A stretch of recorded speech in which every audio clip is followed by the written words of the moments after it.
Sarah with the York County Library. Welcome to another episode of Stay Creative York County.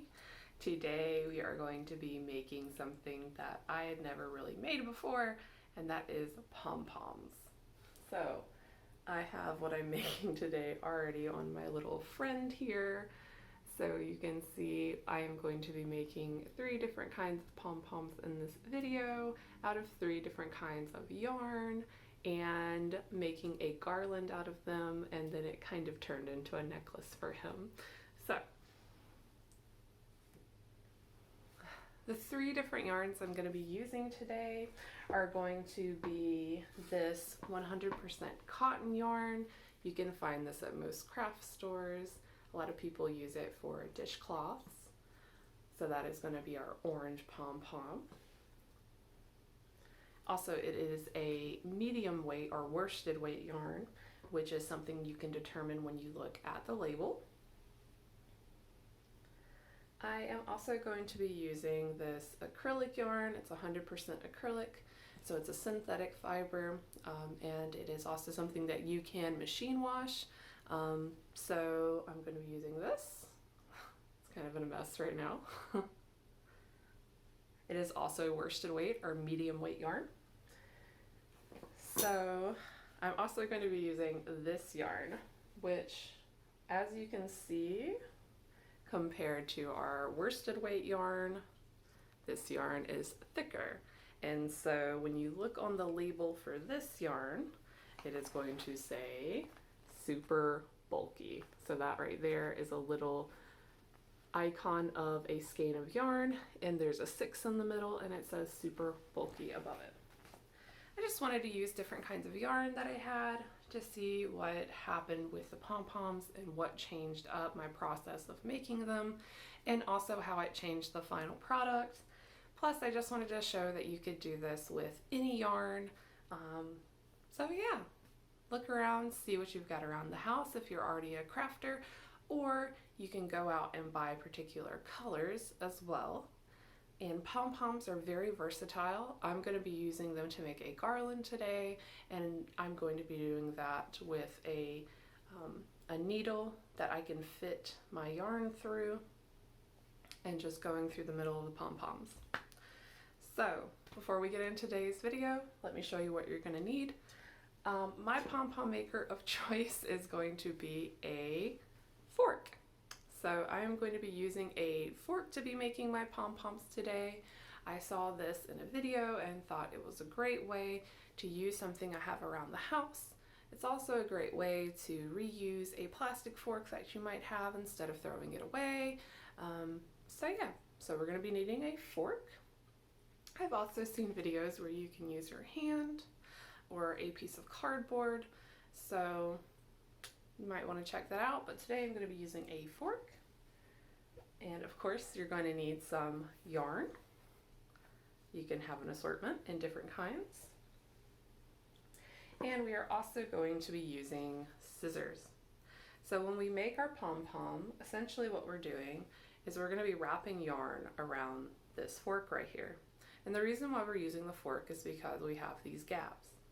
So what we're going to be doing once we wrap around the middle of the tongs, we are going to be going into the middle hole right here of the fork and threading a piece of yarn so that we can wrap around the middle, so we can cinch it up.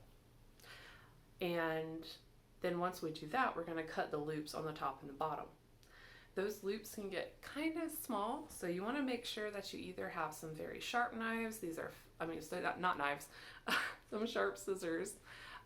These are fabric scissors, so I'm really only going to need to use the small tip right there, or you might need to make sure you have scissors that can fit underneath the very tight loops. To make my garland, I am going to be using a needle that has an eye that's big enough for me to put the yarn through that I want to put through the pom-poms, and it can be any size that you need it to be. And I think that's it for today's video. I will mention a couple more projects you can do with pom-poms at the end, but without further ado, let's get into making some pom-poms. So the first yarn I decided to use is a super bulky. I'm going to take it, hold it under my thumb, and begin to wrap it around the fork, leaving a small space at the bottom so I can get to the gaps between the tongs. I wrapped this one about 20 times, and then when I'm done, I snip it, cut off a piece about a foot long, use a paper clip to go through the tong at the bottom. I'm going to use this as a way to thread this smaller piece through. So I pull the paper clip, and then I can pull that piece of yarn through the gap in the bottom of the tongs of the fork. I will then make sure that last little bit is secured, bring that string up, and tie off a knot. Then going to take the project off the fork, turn it around, and do a knot on the other side. Just trying to make sure we have a nice secure knot in the middle, so you could go back and forth until you feel like it's secure.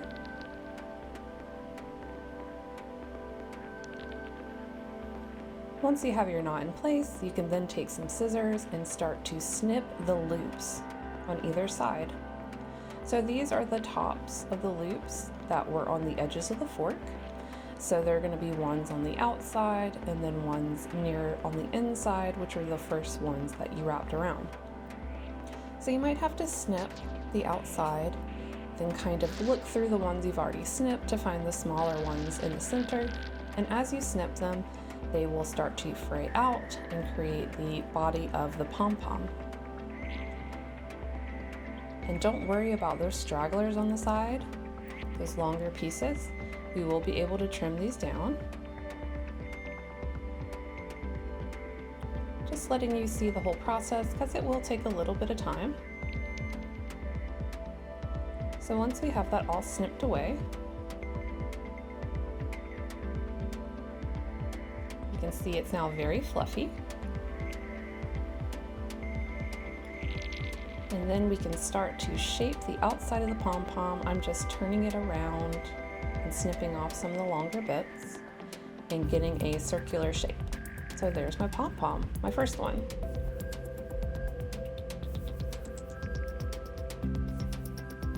Next up, I'm going to use the black acrylic yarn, which I believe I wrapped it around the fork maybe 2 times as much as the thicker yarn. Of course, you can vary the width of your pom-pom, though it does get a little bit more difficult to keep it on the fork if you get really, really big. So now I'm threading the smaller piece through the tongs with a paper clip, tying off my knot, and snipping the loops on the outside. Then shaping it.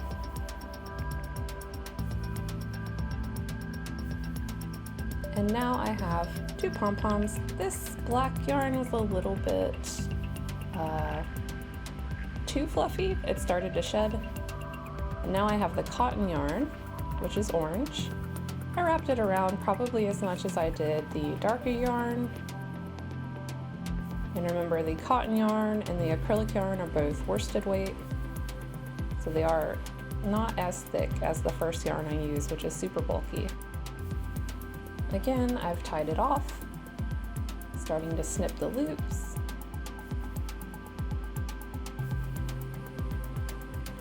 And then I will shape it. Remember, you can make as many pom-poms as you want to and in any colors that you'd like. I just decided to make 3 different colors and then show you how I'm going to make a garland. So I have this needle right here that has an eye that's big enough for me to fit this piece of yarn through. So I'm going to use that paper clip to thread the yarn through the eye of the needle, or you could use one that you already have, an actual threader. I'm going to go in the middle of the pom-pom.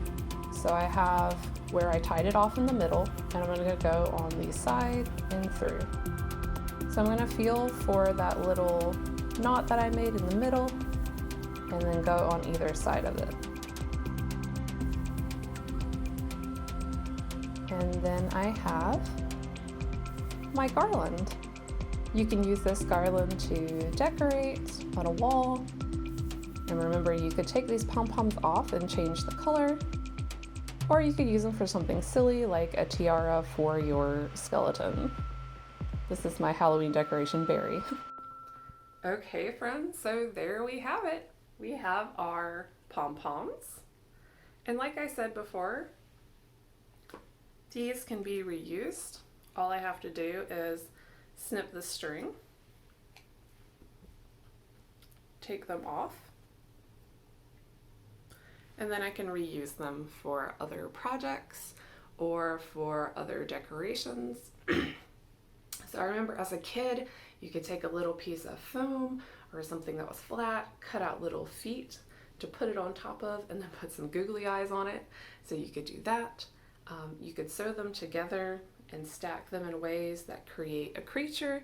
So you could make like a little caterpillar if you wanted to, or cut out some paper ears and make little dust bunnies or little bunnies. You could also take these and put them onto a wreath. You could either cover it with it or put it just in small areas. Probably going to use a hot glue gun for that. So you could do that and just put them all around. Not sure, but you might even be able to take small Velcro pieces and put them here, and then put maybe some on the back of the pom-poms and be able to change it out through the season so you can have one decoration all year. You could also, of course, you can make a tiara like I did for my skeleton. Or if you had a glass container around and a lot of pom-poms, you could put those in it and have it set out. Of course, I might need a few more pom-poms than this to make it a lovely decoration. But there you go. So I hope you have fun with today's project. I hope it's something that you can do to maybe use those little last remnants of yarn that you have in a skein and can't really do a big project with. I have a couple of those. And I think it's just fun because it's kind of on the go. You can use a fork, you can use your hand. All you need is yarn and a way to cut the yarn, and you can make pom-poms. Okay, friends, so this is the end of our video. I hope that you enjoyed it. And of course, remember to, well, I guess stay cool since we're in fall right now. Doesn't really apply. So stay warm, stay safe, and as always, stay creative, York County.